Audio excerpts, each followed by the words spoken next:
பிரார்த்தனா சமாஜம் பற்றி தான் பார்க்க போகிறோம். இதை 1867 ஆத்மாராம் பாண்டுரங் தான் நிறுவினாங்க. அமைப்பு ரீதியாக செல்வாக்கு பெறல இந்த அமைப்பு. ஆனால் இதில் உறுப்பினர்கள்லாம் செல்வாக்கு பெற்றவங்களாக திகழ்ந்தாங்க. ரானடே, பாண்டேர்கர், கேடி தெலாங். இந்த அமைப்பு எங்கே நிறுவினாங்கன்னா மகாராஷ்டிராவில்.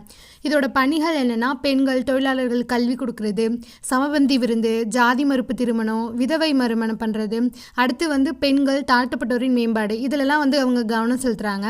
அதுக்கப்புறம் இதில் முக்கிய உறுப்பினரான ரானடே என்ன பண்ணுறாருன்னா தேசிய சமூக மாநாடு ஒன்று நடத்துகிறாரு. அதுக்கப்புறம் விதவை மறுமண சங்கம் 1861 நிறுவுறாரு. தக்கானை கல்விக் கழகம் 1884 நிறுவுறாரு. புனே சர்வஜனிக் சபா 1870 நிறுவுறாங்க. இதில் இதோட நோக்கம் என்னென்னா, இளைஞர்களுக்கு தன்னலமற்ற சேவை செய்கிறதுக்கான கல்வியை கொடுக்கணும் அப்படின்றது. இவர் 1901 இறந்து போய்ட்றாரு. சந்தர்வர்கர் அதுக்கப்புறம் இந்த அமைப்புக்கு தலைமை தாங்குறாங்க.